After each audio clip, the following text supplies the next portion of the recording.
Bonjour et bienvenue à Pacte Pot. Alors moi, c'est TK, Terry Kaufman, l'américain de ce groupe d'amis réunis par le rugby. Et je suis très content d'être là avec un certain Racing Man, un certain deuxième ligne, un certain éducateur de rugby. Il est là pour nous éduquer cette semaine sur tout le joli rugby qu'on a vu. Il s'appelle Théodore de Saint-Rémy. Comment tu vas, mon cher Théo ? Quel incroyable scoop, hein. C'est vrai que vous n'avez pas du tout l'habitude de m'entendre dans ce pod, donc je suis très content d'être là pour la 132e fois, si je ne me trompe exactement, pas. Exactement. Donc c'est beaucoup de fierté, et puis surtout on n'est pas tous les deux tout seuls, et c'est pas notre cher Charlie qui est avec nous ce soir, mais c'est un invité surprise. Exactement, on est très content d'avoir avec nous le jeune Arthur. Arthur qui nous a gentiment, tous les deux, invités à son podcast à lui qui s'appelle Rugby Insights, allez le chercher, qui parle en fait de plein de matchs de cette dernière Coupe du Monde. C'était un vrai plaisir de parler en anglais pour moi donc, et en français pour toi, mon cher Théo. Donc, et j'aime bien les podcasts bilingues. Donc, bienvenue à toi, mon cher Arthur. Merci beaucoup Thierry et Théo. Moi, c'est en effet la première fois que je viens là et c'est vraiment un vrai honneur. Comme je le mentionne dans mon podcast, c'est vous en partie qui vous m'avez inspiré à moi commencer mon propre podcast pour originellement un projet de l'école et après j'y ai pris énormément de plaisir. J'ai rencontré plein de gens et voilà, grâce à vous, j'ai découvert un peu de ce que c'est d'avoir un podcast et la joie que c'est. Donc merci. Bah écoute, c'était un grand plaisir de to return the favor, comme on dit, de t'inviter ici à Pacte Pot. Alors, je profite aussi de ta présence, Arthur, pour dire à nos écouteurs, ceux qui nous écoutent, qu'Arthur fait partie de nos très nombreux auditeurs au Portugal, puisque c'est là-bas qu'il vit, bien qu'il parle un français parfait. Et puisqu'on parle de rugby et de Portugal, on signale, et on l'a dit dans notre avant-dernier épisode de Je crois, que tu as fait une très belle saison qui t'a permis de décrocher le titre dans ta catégorie au Portugal, si j'ai bien compris, Arthur. Oui, c'est ça. Moi, je collectionne un peu les dédicaces chez Pack de Potes. Mais à chaque fois, ça me fait extrêmement plaisir, mon Théo. Et oui, en effet, avec le Direito, qui est le club de nombreux des joueurs de l'équipe nationale portugaise, on a réussi en sub-16, qui est ma catégorie, à être champions nationaux. Donc, c'est vraiment super. J'ai passé une super année auprès de mes coéquipiers et tout cela. Donc, vraiment génial. Bah, cool. Et tu joues quel poste, Arthur ? Après, on va parler du rugby français, mais ça nous intéresse quand même. Alors moi je joue arrière ou à l'aile. Je suis un peu polyvalent, comme de nombreux joueurs de ce championnat que l'on va avoir l'honneur de discuter aujourd'hui. Et voilà, mais la magie du rugby n'existe pas que en France. Elle est aussi au Portugal, elle est bien là, et on est fiers de la représenter. Bon, avant de commencer, on va parler rapidement de mon cher Charlie, parce que j'ai passé un week-end que j'ai pensé qu'il aurait bien aimé. Je suis allé avec ma fille pour voir un concert de Alice Cooper. Et il faut dire que là, j'ai toujours les oreilles qui sonnent un petit peu après ce long week-end. Mais c'était un vrai plaisir. Il a dit, ouh là là, je suis jaloux. Donc voilà, on pense bien fort à notre Charlie. Si on parlait de notre plan d'épisode, on a plein de matchs. On va la faire tout de suite. Juste, n'oubliez pas de vous abonner ici à Pacte Pot, parce que le prochain épisode, on va parler, j'espère, de Sevens, en fait, avec Samuel Alert, qui est ancien joueur de Sevens, qu'on a déjà eu le plaisir d'avoir sur l'émission. Et bien sûr, comme vous savez, les Jeux Olympiques sont bientôt. Donc, il va nous donner des scoops là-dessus. Mon cher Théo, je pense que je vais faire mon petit minute américaine à la fin, parce qu'on a trop de rugby à attaquer. On a tous les top 14 en ce moment. Et en fait, bien sûr, le final qui va arriver bientôt. On va revenir en arrière un petit peu pour parler de ce top 14 Access Match. Donc, si vous vous souvenez, c'était Grenoble qui était deuxième dans le Pro D2, qui est contre Montpellier, qui était, on va dire, avant-dernier dans le top 14. C'était Father's Day. Donc, je te souhaite, mon cher Théo, en delay. I hope you had a good Father's Day. Donc, franchement, un match incroyable. J'étais super surpris par les bris des fans grenoblois. Franchement, on dirait un stade de foot d'espagnol ou portugais, comme Arthur est là. Juste avant le mi-temps, il y avait un très bel essai avec un passe au pied pour donner le lead à Grenoble, 18-14. Et franchement, juste quelques minutes avant la fin, il y avait finalement Montpellier qui a pris le lead, 3 minutes à jouer. Mais franchement, un super rugby, ce match assez rugueux, très propre en même temps au niveau de technique, un vrai public qui apprécie vraiment de voir ce match en live, et c'est dommage qu'on ne va pas avoir des matchs de top 14 à Grenoble l'année prochaine, parce que c'est Montpellier quand même, heureusement pour eux on va dire, qui se tient en top 14. Ouais, Montpellier est passé quand même tout près de la correctionnelle, puisque ils sont passés devant au score en toute fin de match. Ce match se passait à Grenoble, hein, puisque c'est la règle. Celui qui prétend monter de Pro D2 reçoit celui qui s'accroche au top 14 désespérément. Et c'est vrai que le public grenoblois a fait son boulot. C'était le 16e homme. Ils sont passés tout près. Je trouve que c'est très très cruel pour Grenoble, qui a fait une saison magnifique en Pro D2 en sortant des profondeurs du classement, puisqu'ils avaient extrêmement mal démarré et ils ont fait une fin de saison fantastique. Ça aurait été un couronnement assez top, et je dois dire que j'aurais pas été fâché que Montpellier descende, tellement ils ont fait une mauvaise saison et tellement ils dégagent rien, je trouve, de positif sur cette saison. Donc voilà, c'est la loi du sport. Sportivement, c'est un scénario qui plaide en faveur des ligues ouvertes, mon cher Thierry, puisque c'est voilà, sur le prêt qu'on vient défendre, voilà, les armes à la main, sa place dans la ligue. Je trouve ça assez beau quand même. Donc tant mieux pour les Montpelliérains, mais moi je suis triste pour les Grenoblois qui étaient passés tout près en finale, qui ont perdu de peu contre Vannes. Et c'est vrai que c'est quand même une très très grande ville de rugby. Donc on espère qu'ils reviendront l'année prochaine en top 14. Oui, moi si je peux donner mon avis, moi je trouve que ce match était vraiment très intense. C'était un match, même si c'était l'access match, on a entendu certaines opinions de certaines personnes qui disent que bon, c'est pas les barrages, c'est pas les demi, on s'en fiche un peu. Mais en fait, ce match a prouvé qu'il peut être tout aussi intéressant et tout aussi heureux et une fête de rugby tout autant que les quarts et les demi et même la finale de top 14. C'est marrant parce que le rugby qu'on a vu j'ai trouvé de Montpellier ressemblait plus à une équipe de Pro D2. C'était leurs 2 premiers essais sont assez cafouilleux, ils ont un peu de réussite, il y a des faux rebonds, des trucs comme ça, alors que le rugby qu'on a vu de Grenoble, j'ai trouvé, était plus organisé. Ils ont fait un essai exactement, ils ont eu un essai sur un beau coup de pied transversal, un essai sur un maul d'école. Franchement, c'était du très beau rugby des 2 équipes, mais vraiment agréablement surpris par cette équipe de Grenoble qui a su vraiment montrer son niveau et passer à rien d'une saison en top 14. Bah en fait, la bonne nouvelle d'avoir quand même Montpellier dans le top 14 l'année prochaine, c'est qu'ils vont avoir un Stuart Hogg en fait, qui revient de sa retraite de rugby international en fait, pour jouer pour Montpellier. Bon, on va parler de ça l'année prochaine. Allez, on va passer rapidement à la première carte finale. C'était Toulon contre La Rochelle.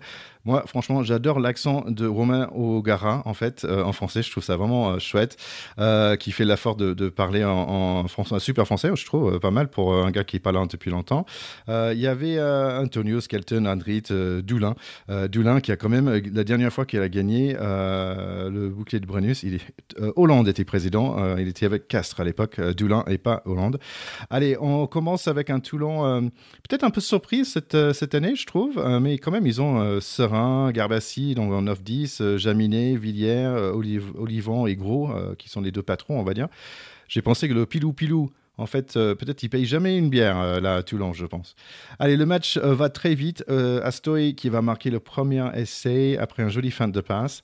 Mais Toulon reste collé dans le match, 10-12 grâce au pied de Jaminet.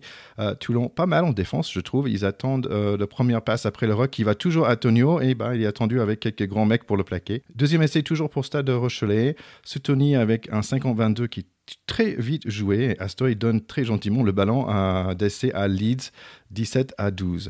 Encore un autre essai là par Favre et par un jeune Oscar, 34-15 finalement. Ce match est largement en faveur de La Rochelle.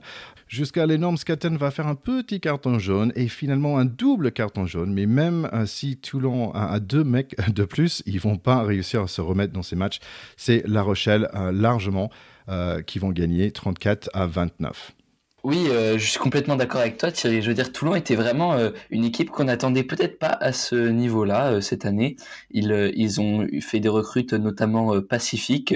Moi, j'avoue que tous leurs noms de famille, je les confonds tous. Mais bon, ils vont tous très vite. Ils sont tous très forts. Et c'était un plaisir de les voir jouer. On a retrouvé nos Rochelais que l'on aime toujours autant. Avec toutes leurs stars et leur beau jeu très axé sur les avants et très défensif. C'est un match serré, mais La Rochelle qui passe en demi contre Toulouse du coup.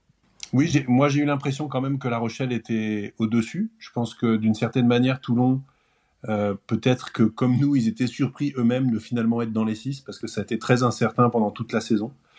Et je pense qu'ils sont un peu passés à côté de leur match face à une équipe de La Rochelle intraitable qui montre que bien qu'elle ait été défaite en finale de Coupe d'Europe, elle reste double championne d'Europe il n'y a pas longtemps. Et donc ça reste une équipe dangereuse, solide et face à laquelle on ne peut pas se permettre de faire un demi-match. Ils ont été trop distancés au score pour pouvoir gagner.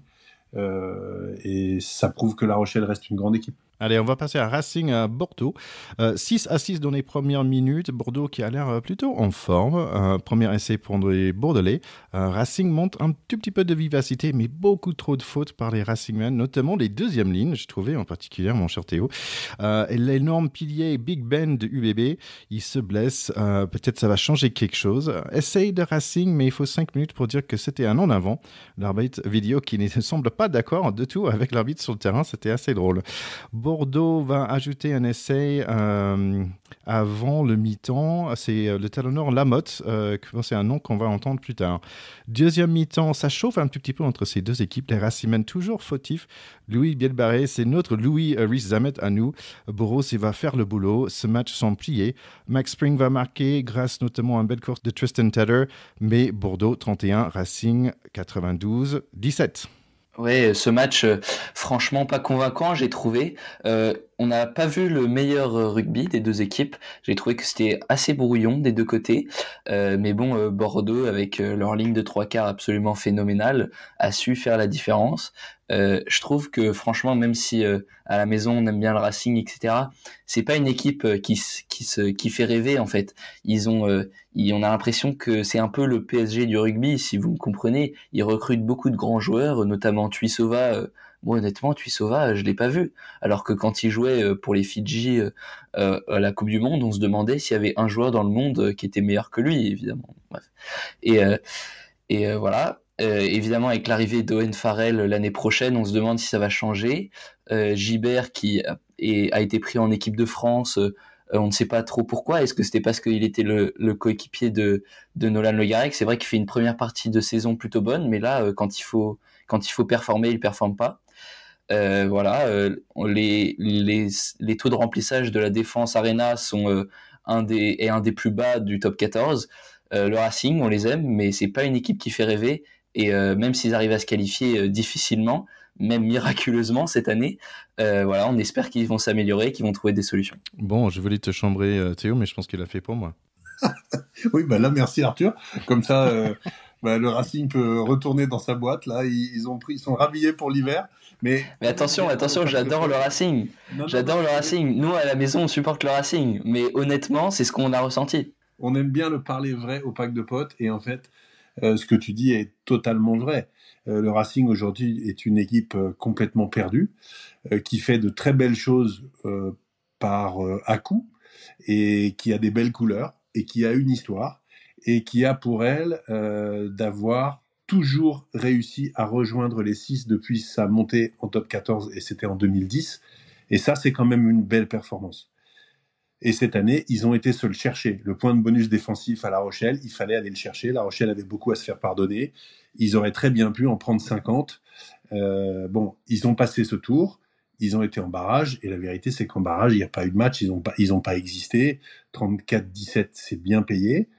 Mais cette équipe est quand même marquée par l'absence de Nolan Le Garrec qui est blessé, qui est quand même un petit peu son maître à jouer depuis quelques semaines et quelques mois. On s'entête à faire une place au centre pour Henri Chavancy, que j'adore, mais qui a 36-37 ans. La question, c'est quand est-ce qu'il va mettre le costume de manager de cette équipe? Et je pense que c'est une équipe qui a besoin d'un mec comme ça, beaucoup plus maintenant en coulisses que sur le terrain. Et quand on met Chavancy au centre, on est obligé de mettre Tuisova à l'aile.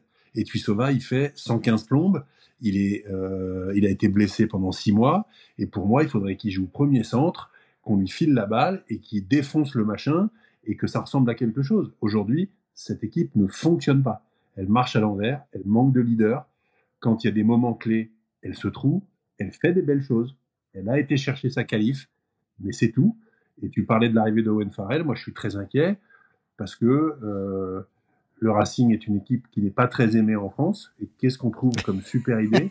D'aller chercher le mec le plus détesté de France par le rugby en général et on va le mettre en titulaire. Donc déjà qu'en général on nous aimait pas et maintenant on va nous détester et nous traiter d'anglais avec Lancaster à la tête. Bon, bref, on pourrait en parler longtemps, mais je pense qu'il y a une vraie interrogation sur ce que devient cette équipe sous l'égide de ce staff.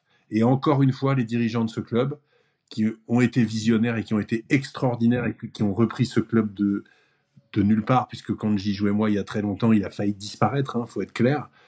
Pour moi, aujourd'hui, ils font un petit peu fausse route sur la gouvernance et sur les choix humains. J'espère qu'ils me feront mentir le plus vite possible. Bah écoute, je pense que peut-être pour faire passer les pilules de Owen Farrell, il peut embaucher Joe Marler. Ça nous fera plaisir ici à Pacte de Potes. Exactement. Au moins qu'ils prennent un anglais que tout le monde adore en France. Putain, c'est pas possible. Allez, on va passer pour les demi-finales. On va démarrer avec Toulouse-La Rochelle. Les premiers points sont pour Toulouse. Mais First Blood, le premier essai, c'est pour La Rochelle, 7-3 à Bordeaux. Mais Toulouse n'a pas vraiment peur. Et en 2 minutes chrono, ils sont déjà chez les Rochelais avec Dupont et Ramos qui sont pas loin de marquer. Jack Nolan va faire un petit bêtise pour les Rochelais et Dupont va profiter directement avec un joli service pour The King of Horns, Blair Kinghorn. 10-10. Le jeu de main des Toulousains commence à rouler. Dupont va servir l'allié argentin Malia. 15-10 pour Toulouse, mais La Rochelle, c'est pas fini. Adrit va marquer avant la mi-temps, ça fait 15-20. Maintenant, ils sont à 14 parce qu'un plaquage haut, question mark, par Antonio. Pour le rouge et noir, c'est un très joli essai collectif des arrières et ballon va finir dans les mains d'un avant pour un essai. Ça, c'est assez rare, mais finalement, c'est annulé avec un avant. Mais pas grave parce que Malia va marquer un doublé. Et tout de suite, Choco Barrez va faire, je trouve, le geste du match avec un contre sur le coup de pied de Dulin et qui va marquer l'essai tout de suite après. Donc, c'est dur pour les Rochelais. 29-20 pour Toulouse maintenant. Quand même, un temps fort pour La Rochelle avec quelques séquences jusqu'à Marchand et Wardy montent un peu de tension, un peu trop. Et chacun reçoit un carton, mais celle de Wardy est plus lourde, rouge, pour un zidanesque coup de tête dans le visage de Marchand. Donc 39 pour Toulouse, 23 logique. Dommage car un début de match assez sympa. Oui, j'ai trouvé que ce match était assez beau à voir, honnêtement. Les deux équipes se sont battues. On a eu une première mi-temps extrêmement serrée. Les arrières de Toulouse sont beaucoup mieux rentrés le match. Dans le match, j'ai trouvé que ceux de La Rochelle, on note notamment un coup de pied complètement raté du 9 Rochelais, mais le 50-22 trouvé par Thomas Ramos est tout simplement magistral. Thomas Ramos qui fait une entrée très dynamique, il apporte beaucoup d'initiative. La touche a été complètement dominée par La Rochelle sur la première mi-temps. Ils se font enfoncer sur les mauls partout et on sent que le paquet d'avant domine le paquet d'avant toulousain, ce qui montre l'importance des avants, car les Rochelais sont devant. Un petit mot pour Antoine Dupont quand même, enfin je veux dire, quel joueur, dès qu'ils sont dans la zone de marque, il met du rythme, il prend des bonnes décisions, le petit coup d'œil vers l'aile de Kinghorn, on a l'impression qu'il survole le jeu, il sait exactement quoi faire, il fait des 50-22, il met des passes laser, il met je crois 4 ou 5 plaquages dans le match, dont des importants. Malheureusement, vient ce carton rouge pour Antonio. Les Rochelais qui se sont pris un bon petit 14-0 sur les 10 minutes qui suivent. Je pense que Wardy est assez à l'image de cette équipe du Stade Rochelais, dominant sur le début de match, mais incapable de garder son sang-froid quand piqué à vif, notamment sur la mêlée où il a son accrochage avec Marchand. C'était une mêlée qu'il venait de perdre, où il venait de prendre une pénalité, et du coup piqué à vif, il est incapable de garder son sang-froid. 2 cartons rouges à ce niveau-là, c'est tout simplement jamais vu dans une demi-finale de top 14. C'est évidemment, comme tu as dit, TK, très logique qu'ils aient perdu et succombé sur la fin de match, parce que jouer à 13 contre 15, c'est tout simplement impossible. Oui, Arthur, tu as tout dit. Je te félicite pour cette analyse, parce que du coup, moi, j'ai plus grand-chose à dire, tellement c'est bien fait et bien dit. Je précise simplement qu'effectivement, l'exclusion temporaire aussi de Jack Nowell en première mi-temps a eu des conséquences funestes, puisqu'ils ont aussi pris 2 essais à ce moment-là. Les Rochelais, ils ont réussi à revenir à tenir le match avec un paquet d'avant qui est exceptionnel, mais qui a aussi été exceptionnellement fautif avec ces 2 cartons rouges qui évidemment tuent complètement le match. Donc il y a eu 2 matchs, une première mi-temps très disputée, un Stade Rochelais qui avait gardé la main sur le match, et au moment où Antonio refuse de se baisser, fait plaquage dans la tête, et derrière Wardy qui rajoute sa couffe à lui, là d'un seul coup cette équipe devient totalement quelconque et n'a plus sa place en fait. Donc c'est triste, c'est cruel, et c'est un peu comme leur saison. Mais Théo, j'avais une question pour toi, parce que bien sûr, dans différentes, je sais pas, Facebook ou WhatsApp qu'on a tous de nos fils de rugby, il y avait plein de gens qui se mettaient vraiment sur les avants, à dire ouais, c'est n'importe quoi. Ok, mais je pense que je comprends, oui, ils devraient être dans la maîtrise de tout, mais en fait, quelque part aussi, c'est des gens qui sont embauchés pour être guerriers pendant 80 minutes, d'aller aux limites de la violence, et oui, je n'excuse pas, un coup de tête, ça c'est bête. Mais en fait, quelque part, je trouve parfois le public, peut-être, on oublie que quand même, les gars, ils sont là sur les premières lignes en train de se battre. Et c'est pas juste serrer les pattes, en fait. Tu vois, c'est pas juste de faire du ping-pong. C'est quand même, comme tu dis souvent, Théo, un sport de combat collectif. Est-ce que tu peux juste mettre un mot pour peut-être des gens qui n'ont pas joué, peut-être ils sont jamais mis la tête dans le mêlée. Comment tu gères ce niveau de violence, mais maîtrisé? Moi, je le gérais assez mal puisque j'étais souvent sanctionné. Donc, je pense que c'est la différence entre les joueurs moyens et entre les joueurs quelconques, les joueurs moyens, même les bons joueurs et les grands joueurs. Je pense que, regarde justement, Cyril Bay, il n'a pas pris de carton rouge. Pourtant, il est en face, il est dans le même match, il a le même enjeu, il est mené même à un moment, la 43e, mais c'est pas lui qui prend un rouge. C'est Antonio qui se maîtrise pas à ce moment-là, c'est Wardy derrière qui se maîtrise pas. Donc, je pense que c'est effectivement quelque chose qu'on demande aux joueurs aujourd'hui, qui est une compétence supplémentaire, qui est parmi les plus difficiles. C'est d'être à la fois totalement dans le combat et à la fois totalement responsable de la santé de ses adversaires, au travers notamment de ces histoires de choc à la tête.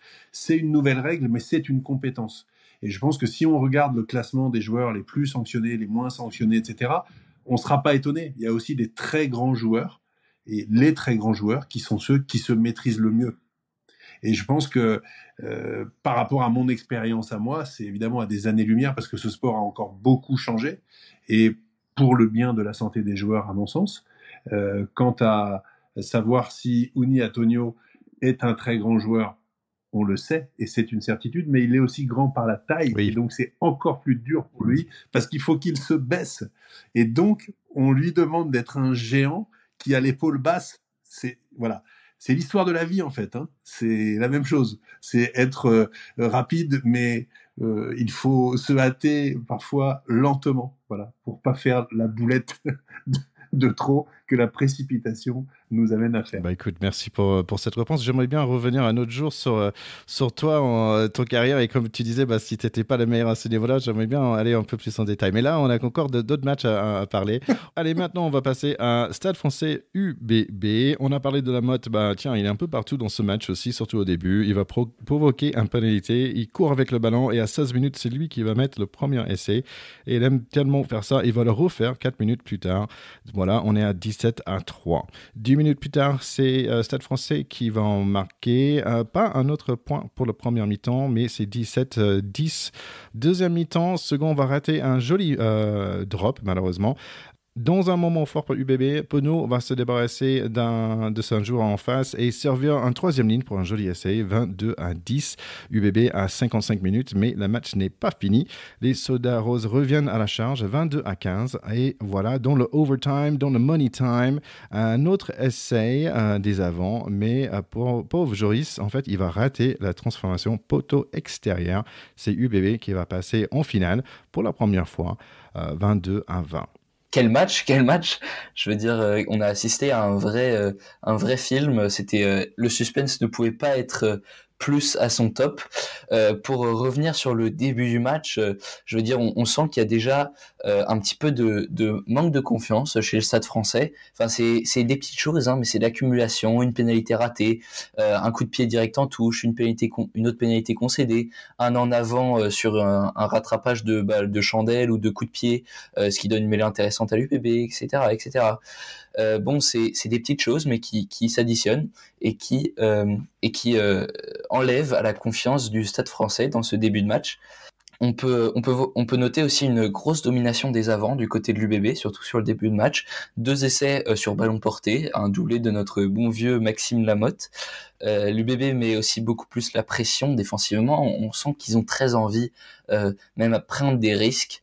On se souvient de l'année dernière, la finale top 14, où où je crois que c'est Leeds, Rochelet qui tentent la même chose sur Romain Tamac et ça paye pas.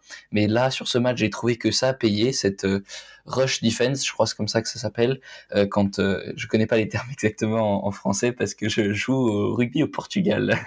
mais mais c'est quand la défense monte en pointe et je trouve que les Bordelais ont très bien exécuté ça. Je sens on sent qu'il y a vraiment une mi-temps divisée en deux parties. Il y a une domination de l'UBB, puis une domination du Stade Français. Et je sens que Rory Cocotte est vachement à l'image de ça. Nous pouvons voir en début de première mi-temps, il s'énerve, il provoque des pénalités, il n'est pas dans son match. Et après, en fin de première mi-temps, j'ai trouvé qu'il était plus calme, il arrivait à prendre les bonnes décisions, à ouvrir le jeu quand il fallait. 4 touches perdues côté UBB en première mi-temps, c'est beaucoup trop. Ça marche pas à ce niveau-là. Voilà, pour la première mi-temps, on peut voir aussi grâce à nos bons vieux amis chez Canal+, ils ont mis un micro sur le maillot de Nicolas Deporter. C'est un peu la mode, on fait ça un peu sur tous les sports, en NBA aussi j'ai vu ça. Enfin, c'est assez intéressant et grâce à ça on peut voir vraiment le leadership qu'il a dans cette équipe. Faut dire qu'il est deuxième centre, donc c'est un peu le patron de la défense au rugby. C'est celui qui doit communiquer beaucoup, qui doit gérer. Mais on voit qu'à seulement 21 ans, on rappelle que l'année dernière il était champion du monde avec l'équipe des moins de 20 ans. Nicolas Deporter a vraiment un rôle très important dans cette équipe de Bordeaux, équipe en général assez jeune. Ouais, moi je suis bien d'accord avec toi, Arthur, sur beaucoup de choses très justes. Je suis d'accord sur le remarquable potentiel de Nicolas Deporter. Hein. C'est presque un joueur sur qui on avait fondé de gros espoirs au tournoi Destination, qui a un peu déçu, mais n'oublions pas qu'il est si jeune et je pense que on n'a pas fini d'en entendre parler. Je te rejoins tout à fait. Moi, je dirais simplement, quand on regarde la feuille de match, le compte rendu, et qu'on voit plusieurs choses. On voit que cet essai dans les arrêts de jeu, avec cette transformation dramatiquement ratée qui évite malheureusement pour les Parisiens l'égalisation, c'est 80 plus 5. On voit aussi que ce sont les Bordelais qui ont marqué, qui ont pris le score et qui l'ont tenu. Et comme disait Jean de La Fontaine, rien ne sert de courir, il faut partir à point. Hein. C'est l'histoire du lièvre et de la tortue. La tortue, elle fait son petit bonhomme de chemin, elle prend le score et c'est la tortue béglaise. Hein. C'est l'ancien surnom des Bordelais.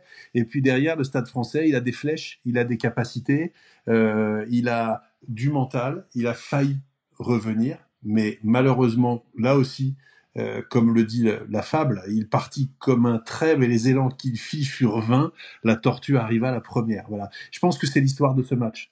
Il faut prendre le score au rugby. C'est comme à la belote. Il faut jouer maître. Voilà. Et je pense que on a souvent des retournements qui sont des histoires magnifiques. Et peut-être même les plus belles victoires sont les victoires retournées. Mais en revanche, statistiquement, plus on prend le score, plus on a de chances de gagner. Ça, c'est quand même très clair parce que ça fait beaucoup pour la confiance. Maintenant, on va parler de la finale après. Je ne sais pas si on en parle tout de suite, Thierry. Est-ce que cette équipe de Bordeaux est capable d'aller battre l'ogre toulousain ? Je pense que c'est la grande question. Et en même temps, c'est un défi titanesque et magnifique. Ça, un autre jour, mon cher Théo, il faut que tu m'expliques aussi, parce que Bordeaux, c'est quoi, le 4e ville le plus grand, on va dire, en France, un truc comme ça. Et en fait, c'est la première fois qu'ils vont en finale. Je trouve ça dingue, tu vois. Et, genre Marseille, ils ont pas une équipe de rugby à Marseille qui peut aller non, dans mais le ça, top 14 ?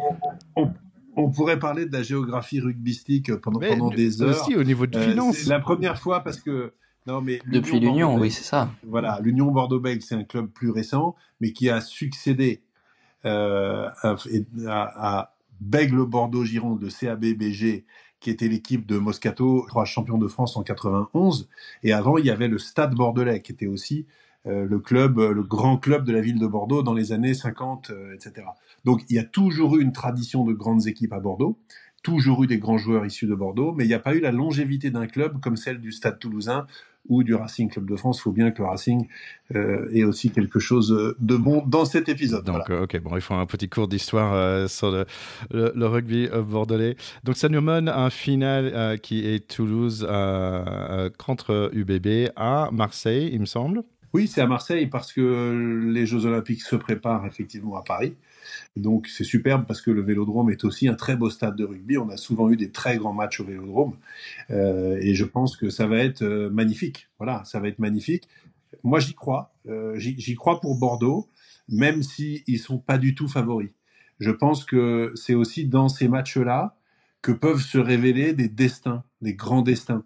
Ils ont fait venir Damien Penaud l'année dernière, qui a fait un très bon début de saison. Là, ça fait plusieurs matchs qu'il n'a pas marqué.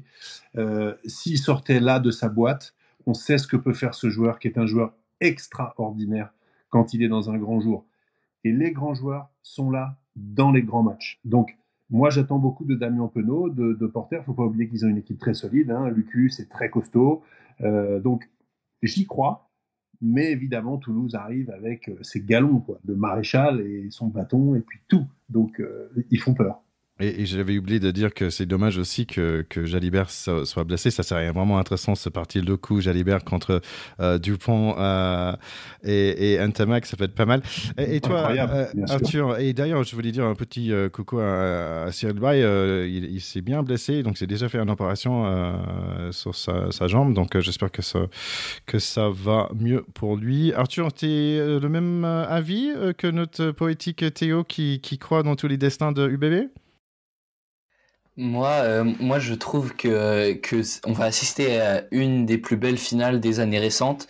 Évidemment, l'année dernière, la barre a été placée très haute avec ce finish fantastique entre Toulouse et La Rochelle, on s'en souvient très bien. Mais quand on regarde purement la feuille de match des deux équipes, on se dit il ne peut que y avoir du spectacle. Et moi, en termes de pronostic, bien même si l'ogre bordelais, qui est un enfant ogre, mais qui est quand même un ogre, va sans doute se révéler. Moi, je crois en Dupont, parce que moi je pense que Dupont est bien sur le chemin de devenir le meilleur joueur, incontestablement le meilleur joueur de tous les temps de ce sport. Bien qu'il faut quelques titres internationaux pour le confirmer à 100%, je pense que vraiment, il ne sait s'arrêter. Depuis qu'il fait du Sevens, ça a ajouté une toute nouvelle dimension à son jeu. Et voilà, je pense que Toulouse est encore un cran au-dessus, la marche de trop. Je crois en Dupont, je pense que ça va être un slogan politique, si Dupont un jour il veut faire du politique. Mais on n'est pas là pour ça, on continue un peu avec notre rugby, parce qu'on a parlé de Stuart Hogg qui va venir à Montpellier l'année prochaine. En fait, il y a Mako Vunipola aussi de l'Angleterre qui va aller à Vannes, mon cher Théo. Bah, ça, c'est une très bonne nouvelle pour Vannes. Après, on sait que tous ces joueurs qui arrivent un peu en fin de carrière dans le championnat de France pour prendre des contrats quand même assez bien juteux et rémunérateurs, ils ont des succès qui sont quand même assez variés. N'est pas Daniel Carter qui veut quand même. Il y a beaucoup de succès loin d'être prestigieux. On voit cette année que Colissi, bien que ce soit un garçon absolument incroyablement charismatique et qui a quand même fait ses matchs, il n'a pas apporté ce truc de plus au Racing. Et il y a un certain nombre de joueurs qui viennent dans le championnat de France un peu quand même pour prendre une retraite médiatico-sportive au pays du rugby. Bon, je doute un peu et je pense pas que ce soit avec Stuart Hogg que Montpellier va changer la donne et renverser la table. Je pense qu'ils ont à reconstruire quelque chose de beaucoup plus profond que ça. En fait, je me souviens bien, il y avait Baptiste Pesanti qui disait des nouveaux aides, ils aimaient bien venir en France pour goûter le vin rouge. Donc, en parlant de ça, d'ailleurs, il y avait Sam Whitelock qui est parti jouer avec des Barbarians. Et une sacrée équipe de Barbarians. Il y avait Vakatawa, Fiku, Johnny May, Danny Kerr, Sinclair, Whitelock, Zach Mercer. Donc, c'était cette semaine dernière, contre Fidji. Les Barbarians qui ont bien gagné dans un match. J'aimerais bien voir un match de Barbarians on live. Je pense que ça va être sympa. Ils ont bien gagné 45-32. Moi, j'aimerais bien parler rapidement de notre nouveau équipe de France, si on peut le dire comme ça, parce qu'il y a quand même beaucoup de monde qu'on ne connaît pas forcément. On n'a jamais vu sur l'équipe de France. Le tournoi de l'équipe de France en Argentine va démarrer très bientôt, donc ça va démarrer le 6 juillet.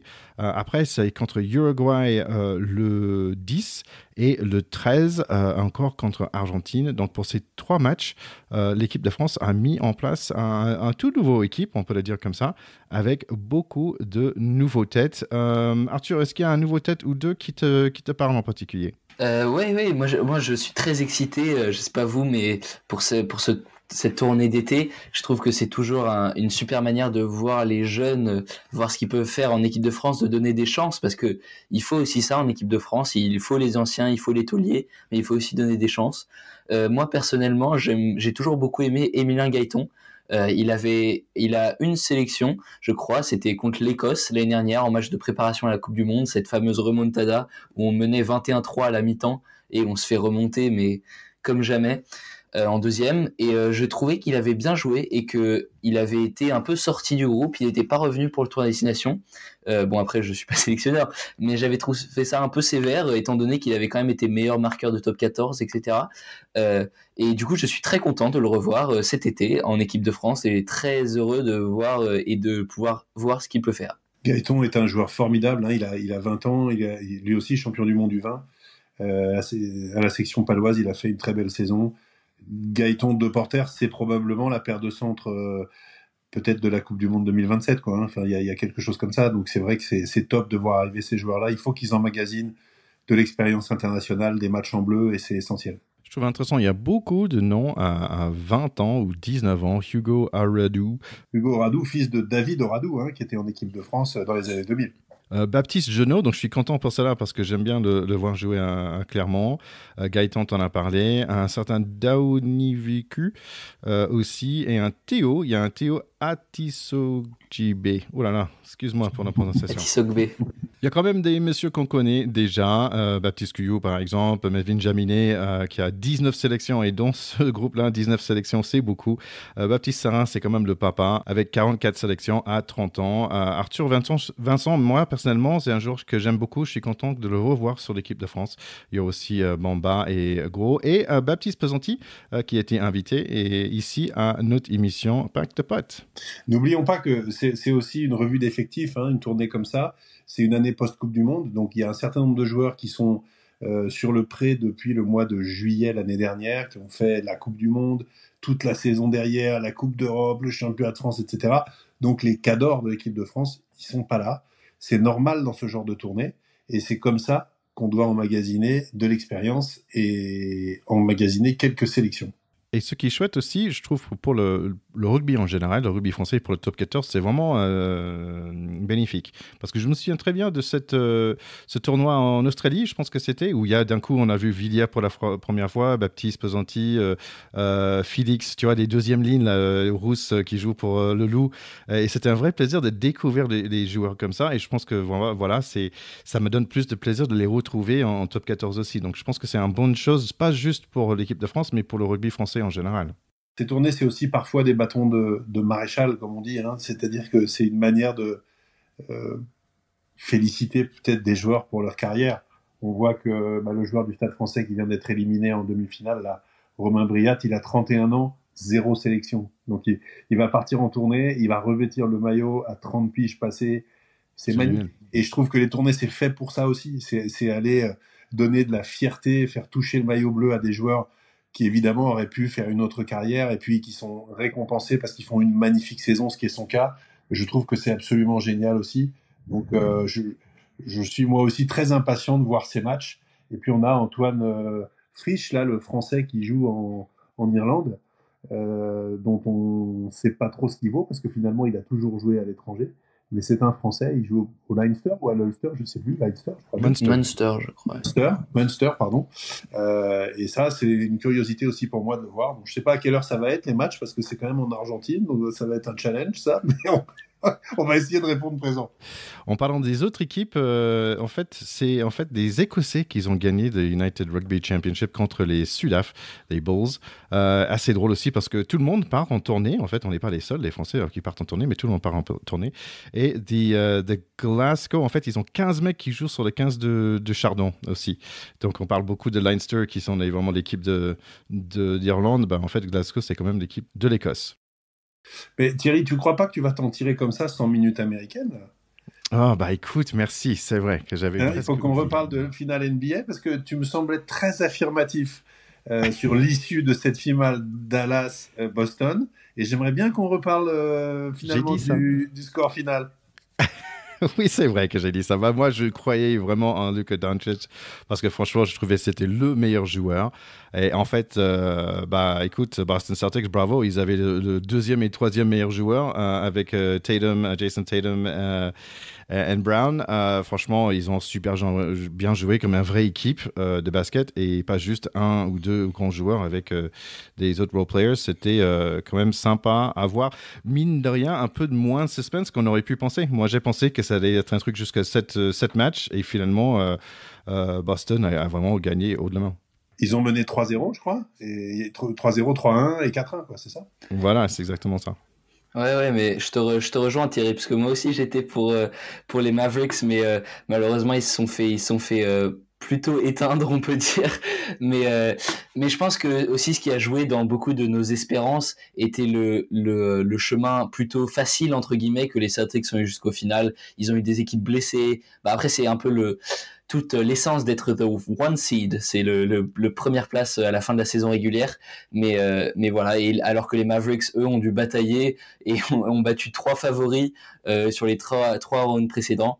Mais voilà, la meilleure équipe de NBA, c'est bel et bien les Celtics, et je pense que même si ça me rend triste, ils le méritent ce titre. Quand je regarde la NBA, je suis comme un vieux qui est content de voir gagner Federer à Wimbledon. J'aime voir gagner les Celtics en NBA, quoi. Les choses sont en place quand les Celtics gagnent, tu vois, parce que c'est la grande tradition avec, encore une fois, je l'ai déjà dit, hein, mais Larry Bird, Dee Brown à l'époque, etc., qui sont des joueurs qui, moi, m'ont fait rêver quand j'étais gamin. Et j'aime voir que ces équipes sont encore là, ont su se réinventer, se renouveler et venir encore arracher les couronnes. Moi, j'adore. Voilà. Donc, désolé pour les Mavericks, mais et Luka Doncic, qui était un joueur immense, qui avait mené son équipe à, je sais plus, 40 victoires d'affilée avec la Slovénie, quand ils étaient venus se présenter contre l'équipe de France la dernière fois, quand Batum avait fait ce fameux contre qui a fait 4 fois le tour de la Terre, tellement c'était beau, etc., aux Jeux Olympiques. Et ben, Doncic avait pas été là dans le grand match. C'est un immense joueur, mais parfois dans le money time, il est pas présent. Et ce coup-là, c'était les Boston Celtics qui lui ont rappelé. Et il ne faut pas oublier aussi que cette semaine, c'est le NBA Draft. Donc, je pense que vous, les chers Français, vous pouvez être intéressés parce que vous risquez d'avoir pas mal de personnes draftées encore. Je pense qu'il y a entre 2 ou 4 Français qui vont partir dans le draft cette année. Donc, à creuser, à suivre la fin de cette semaine. En fait, je voulais partir avec ce dernier mot toujours sur le basket et cette fois-ci sur le basket féminine parce que, comme j'avais dit la dernière fois, il faut faire attention à une certaine joueuse qui s'appelle Caitlin Clark.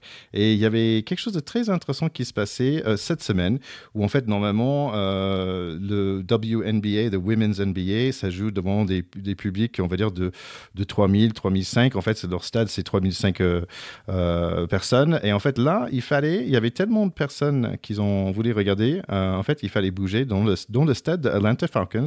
Ils avaient 17 000 personnes dans ce stade. Pourquoi je parle de ça? Parce que je pense qu'en rugby, on est en train de vivre quelque chose avec Antoine Dupont, en fait, qui est d'un coup vraiment un star international de rugby. Et je pense qu'on est aussi en train de vivre quelque chose de rugby féminin, qu'on voit de plus en plus de personnes qui vont dans les matchs. Je trouve ça superbe. Et en fait, ce qui va être intéressant, c'est que bientôt, il y aura une star de rugby féminin, comme Caitlin Clark est vraiment la star en ce moment, qui va faire basculer en fait, le rugby féminin vraiment sur un autre échelle aussi. Je suis convaincu. Mais c'est beau ces prévisions, Thierry. Toi aussi, tu es un poète. Tu es plein d'espérance. Et s'il y a des filles qui nous écoutent, c'est vrai qu'on les encourage parce qu'on prend maintenant, c'est vrai, beaucoup de plaisir à regarder le rugby féminin, de plus en plus. Et franchement, c'est un grand bonheur. Toujours positif, Théo, toujours positif. Arthur, vraiment un grand plaisir. Merci beaucoup d'être passé ici à Impact Pot. Merci beaucoup de m'avoir invité, mon cher Thierry. C'est vraiment génial. J'ai adoré. C'est passé très vite. Un épisode un peu plus long, j'ai l'impression cette fois, mais pour moi, vraiment, j'ai l'impression qu'on a fait 15 minutes de podcast. C'est vraiment super ce que vous faites et pourquoi pas continuer. Ça me donne envie de continuer le mien de mon côté. Vous voyez, jusque maintenant, j'avais pensé arrêter parce que j'avais quand même pas mal de boulot à côté et tout. Mais ça donne quand même envie de recommencer. Bah, superbe. En tout cas, on t'encourage à le continuer, Arthur, parce que tu as la langue bien pendue, comme on dit, hein, et pour faire des podcasts, faut avoir des trucs à dire. Donc, on te félicite. C'était un grand plaisir de t'avoir avec nous. On est toujours content de vous faire des petits clins d'œil dans nos épisodes, et on est vraiment tellement heureux que tu aies ouvert cette aventure du podcast, et surtout que tu aies la passion du rugby et que tu allies ça avec la passion sur le terrain, parce que c'est quand même ce qu'il y a de plus important. Voilà, on t'embrasse et on espère te revoir bientôt. Donc, allez découvrir son podcast qui s'appelle Rugby Insight, notamment sur Spotify. Et pendant que vous êtes là, vous pouvez mettre des likes et des thumbs up et des pouces et toutes ces bonnes choses sur Pack de Pot aussi. Donc, à très bientôt, les gars. On va parler dans les prochains épisodes de nos, en espérant des victoires. On va voir contre des pays du Sud. Oui, et puis Thierry, on a aussi attribué nos 3 t-shirts, hein, puisqu'on a un Nigel qui est un auditeur d'outre-Manche, donc ça c'est quand même incroyable, qui nous a écrit, qui a eu son t-shirt, un certain Max de Dax également qu'on embrasse, et puis un Steph Beaumont bien connu ici, mais qui a été prompt à nous demander son t-shirt et qui l'aura. Alors peut-être que tous les 3 pourront nous envoyer une photo d'eux en train de faire leur activité préférée avec leur magnifique t-shirt. Ils pourront pas être aussi beaux que nous, Thierry, parce que ça c'est impossible, mais on est sûr qu'ils seront beaux quand même. Allez, à très bientôt tout le monde. Ciao, ciao. Salut, ciao. Salut tout le monde.